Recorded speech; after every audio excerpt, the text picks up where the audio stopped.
नमस्कार साथियों, आप देख रहे हो राजस्थान परिवर्तन न्यूज़। मैं आपके साथ महेश समाना। राजस्थान में कुछ युवा नेता हैं और कुछ राजस्थान में लगातार पूरे राजस्थान के लोग उनके देख रहे हैं। उनके विधानसभा क्षेत्र में उनके चुनावी हाल क्या है, हमारे समीकरण के आंकड़ों के अनुसार हम आपको बताएंगे। उनमें सबसे पहले हम बात करें भारतीय जनता पार्टी से, तो डॉक्टर किरोड़ीलाल मीणा। डॉक्टर किरोड़ीलाल मीणा सवाई माधोपुर विधानसभा क्षेत्र से चुनाव लड़ रहे हैं। उनके सामने निर्दलीय आशा मीणा, जो पूर्व भारतीय जनता पार्टी से प्रत्याशी थी, वो बागी होकर कुछ समय तक लोगों को लग रहा था कि आशा मीणा ने मुश्किलें बढ़ा दी, लेकिन डॉक्टर किरोड़ीलाल मीणा जिस राजनीति, उनका अनुभव को काम में लेते हुए सारी लोगों को अपने पक्ष में धीरे धीरे करते हुए नजर आए। डॉक्टर किरोड़ीलाल मीणा की जीत सुनिश्चित मानी जा रही है। दानिश अबरार ने जिस तरह एक साइलेंट प्रचार किया डॉक्टर किरोड़ीलाल मीणा के सामने, और जिस तरह डॉक्टर किरोड़ीलाल मीणा लगातार घेरते हुए नजर आए। डॉक्टर किरोड़ीलाल मीणा चुनाव से महज 2-4 दिन पहले भी कोतवाली सवाई माधोपुर में धरना दे दिए। हर पॉइंट पे उन्होंने घेरने का प्रयास करा और डॉक्टर किरोड़ीलाल मीणा की कांटे की टक्कर बताई जा रही है। डॉक्टर किरोड़ीलाल मीणा, लोगों के आकलन के अनुसार उनकी जीत लगभग तय मानी जा रही है और परिणाम आने के बाद में सब कुछ स्पष्ट हो जाएगा। साथ ही मैं बात करूँ विधानसभा क्षेत्र छिपी बड़ौद, छबड़ा छिपा बड़ौद, वहाँ से लगातार युवा नेता नरेश मीणा, जिस तरह उनकी फैन फॉलोइंग देखी जा रही है कि पूरे प्रदेश और देश से लोग प्रचार करने के लिए आ रहे हैं। सोशल मीडिया पर जिस तरह बाढ़ नरेश मीणा लाते हैं, तो नरेश मीणा ने दोनों कैंडिडेटों की बड़ी मुश्किलें बढ़ा रखी है। और तो और नरेश मीणा की सक्रियता का ये परिणाम देखने को मिल रहा है कि लोग प्रचार करने तक क्षेत्र में निकलने के लिए सोच रहे हैं। कई जगह नरेश मीणा की राजनीति सक्रियता के कारण उन्होंने लोगों को इतना समझा दिया कि कई जगह वर्तमान जो प्रत्याशी, दोनों प्रत्याशी हैं, वो लोग प्रचार करने कई जगह विरोध का सामना कर रहे हैं। नरेश मीणा के पक्ष में सोशल मीडिया के हिसाब से देखा जाए और हमारी ग्राउंड रिपोर्ट के अनुसार तो नरेश मीणा ने दोनों कैंडिडेटों की मुश्किल बढ़ा रखी है, लेकिन अभी स्पष्टीकरण वहाँ हो नहीं पाया। वोटर साइलेंट हैं कि किस हिसाब से लोगों ने मतपेटी में किसका भाग लिखा है। और मैं बात करूँ, नरेश मीणा सचिन पायलट के करीबी माने जाते हैं। लगातार टिकट की मांग कर रहे थे। पिछली बार भी इन्हें टिकट की मांग की थी, को टिकट नहीं मिल पाया। इस बार टिकट नहीं मिला तो बागी होकर चुनाव लड़ रहे पूरी दमखम के साथ में। अब जो परिणाम रहेगा वो आगे हम देखेंगे। उसके अलावा मैं बात कर रहा हूँ रविंदर सिंह भाटी सक्रिय रूप से राजस्थान की राजनीति में युवा चेहरों में उनकी गिनती होती है। रविंदर सिंह भाटी भारतीय जनता पार्टी से टिकट के लिए वो भारतीय जनता पार्टी में शामिल हुए।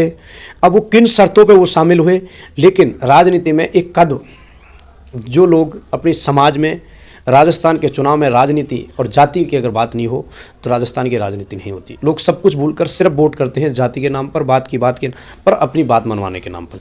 राजस्थान विधानसभा चुनाव से कुछ समय पहले रविंदर सिंह भाटी भारतीय जनता पार्टी का दामन थामा। पूरे राजस्थान के लोगों को लग रहा है, युवाओं में अच्छी पकड़ मानी जाती, लग रहा था कि भारतीय जनता पार्टी से टिकट फाइनल हो गया। लेकिन रविंदर सिंह भाटी कुछ भी बोलने से बचते नजर आ रहे हैं और उन्होंने वहाँ दावेदारी अपनी निर्दलीय प्रत्याशी के रूप में जता दी। दोनों प्रत्याशियों से कड़ा मुकाबला नजर आ रहा है और रविंदर सिंह भाटी बाजी मार सकते हैं, क्योंकि वहाँ सक्रियता, जो अमीन खान है वो वरिष्ठ विधायक राजस्थान के हैं, कांग्रेस पार्टी में, उनको भरोसा जताया है। भारतीय जनता पार्टी से भी जिनको टिकट दिया है उनकी सक्रियता से कहीं ना कहीं ज़्यादा सक्रियता जिस तरह रविंदर सिंह भाटी की देखी जाती है और पूरे राजस्थान के लोग उनके प्रचार में लगे हुए थे। अब देखते हैं विधानसभा चुनाव के नतीजे क्या रहते हैं, किसका भाग्य आजमाएगा, कौन राजस्थान विधानसभा दौड़ में आगे रहेगा। और मैं युवा नेताओं और ऐसे नेता हैं जिनकी राजस्थान में निगाह टिकी हुई, हनुमान बेनीवाल, किसवर विधानसभा क्षेत्र से राष्ट्रीय लोकतांत्रिक पार्टी के सुप्रीमो हनुमान बेनीवाल, जिस तरह अपने क्षेत्र के साथ साथ पूरे राजस्थान में परिवर्तन की लड़ाई लड़ रहे हैं, तो लोग उनकी फॉलोइंग, जिस तरह उनका आक्रामक रूप, अधिकारियों के प्रति रवैया, सरकार के खिलाफ बोलना, मुख्यमंत्री, पूर्व मुख्यमंत्री, वर्तमान आक्रामक भाषा बोलना, उनको युवा खासी पकड़ मानी जाती है। एएसपी से इस बात को बिल्कुल सारे बड़े बड़े राजनीतिक लोग मानते हैं। जिस तरह आज़ाद समाज पार्टी से गठबंधन किया है, तो हनुमान बेनीवाल कहीं ना कहीं एक मजबूत उनको मिली है, क्योंकि हनुमान बेनीवाल पश्चिमी राजस्थान में तो मजबूत थे, लेकिन एएसपी से गठबंधन होने के बाद में चंद्रशेखर रावण की खासी फैन फॉलोइंग मानी जाती है, तो कहीं ना कहीं हनुमान बेनीवाल को इनका फ़ायदा होगा। और मैं बात करूं सचिन पायलट की। सचिन पायलट राजस्थान के युवा नेता है, यूथ आइकॉन माना जाता है। और सचिन पायलट की मैं बात करूं, टोंक विधानसभा क्षेत्र से पिछली बार सीएम के उम्मीदवार, ऐसी संभावना लोग लगा रहे थे। और टोंक विधानसभा क्षेत्र अच्छी खासी उनका वोट बैंक कांग्रेस पार्टी का माना जाता है।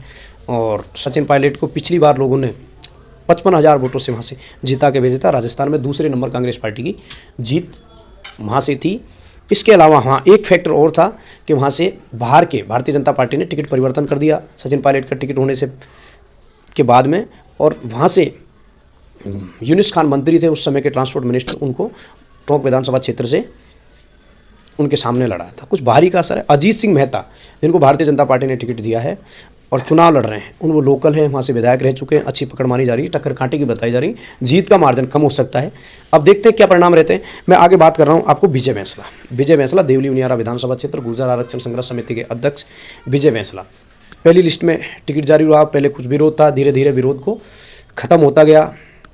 विजय बैंसला जिस तरह जीत की ओर बढ़ते नजर आ रहे हैं विजय बैंसला, क्योंकि वहाँ जो हरीश जी विधायक थे, हरीश जी के काम प्रति उनका रवैया अधिकारी रहे राजस्थान सरकार के, तो कुछ लोग जैसे हम ग्राउंड में गए तो कुछ लोग उनसे नाराज़ भी होते हैं। वर्तमान विधायक की एंटी कमेंसी होती है।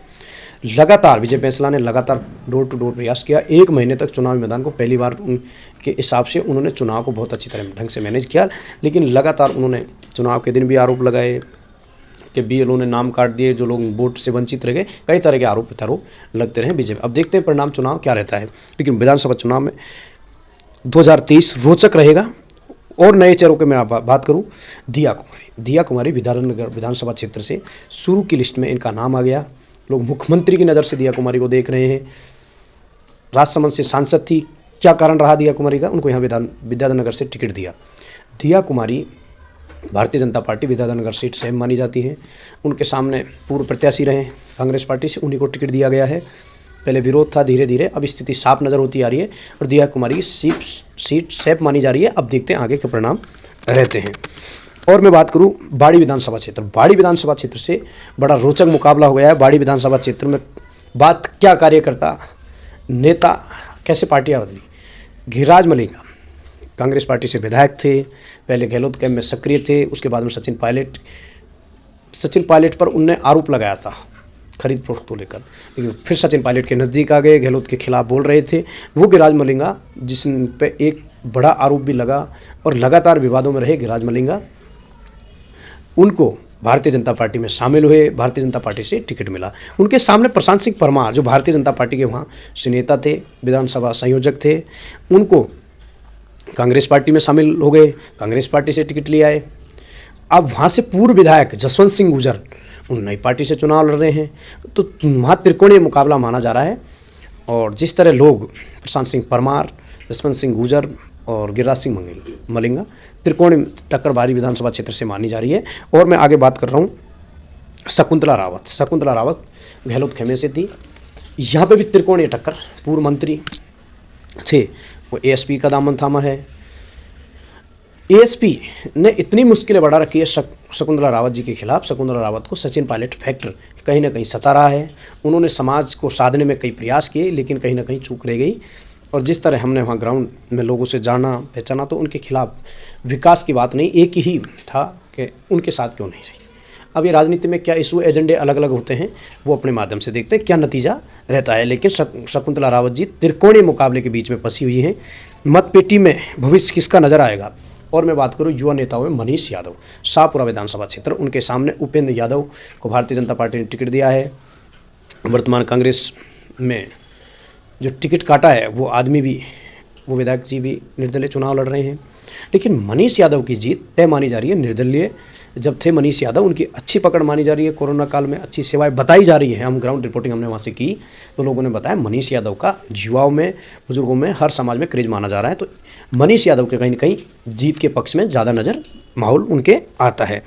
और मैं बात करूँ प्रताप सिंह खाचरियावास, जिस तरह उनके व्यक्तित्व में देखने में, लेकिन तुष्टिकरण का कहीं ना कहीं उन पर आरोप लगा।